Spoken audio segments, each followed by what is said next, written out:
Dans cet exercice, on va voir les différentes techniques pour poser des opérations avec les fractions.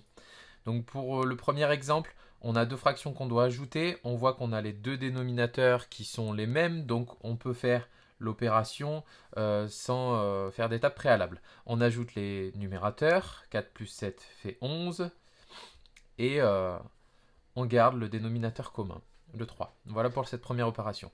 Pour la B, on a encore une addition ou une soustraction, sauf qu'ici on a deux dénominateurs différents, donc on voit qu'ici on va pouvoir modifier le 4 en multipliant par 3 pour pouvoir avoir le même dénominateur et faire la même chose en haut.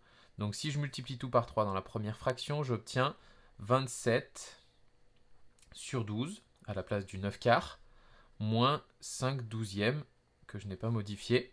J'ai du coup deux fractions avec le même dénominateur, donc je peux faire la soustraction. Je peux faire 27 moins 5 qui fait 22 sur le dénominateur commun qui est 12. 22 douzièmes, on pense à simplifier, on voit que c'est deux nombres pairs, donc on peut faire une simplification par 2. On obtient ainsi 11 sixièmes. Pour le petit c, on voit ici qu'il n'est pas possible de multiplier 3 par un nombre entier, voire même décimal pour trouver 8, ni 8 pour trouver 3. Donc dans ce cas-là, l'astuce, c'est de multiplier toute la première fraction par le dénominateur de la deuxième, et inversement. Donc on va tout multiplier par 3 dans la première fraction. On va obtenir 3 sur 3 fois 8, 24. Et puis on va tout multiplier par 8 dans la deuxième fraction. Donc 8 fois 2, 16 sur 3 fois 8, 24. On obtient ainsi deux fractions au même dénominateur qu'on peut ensuite ajouter comme dans le premier exemple. Et on obtient 19 sur 24.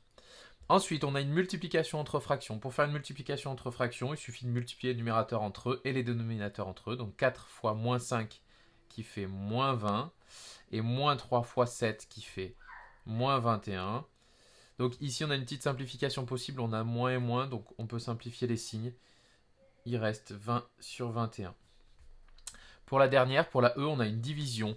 Pour faire une division, on transforme en réalité cette division en une multiplication.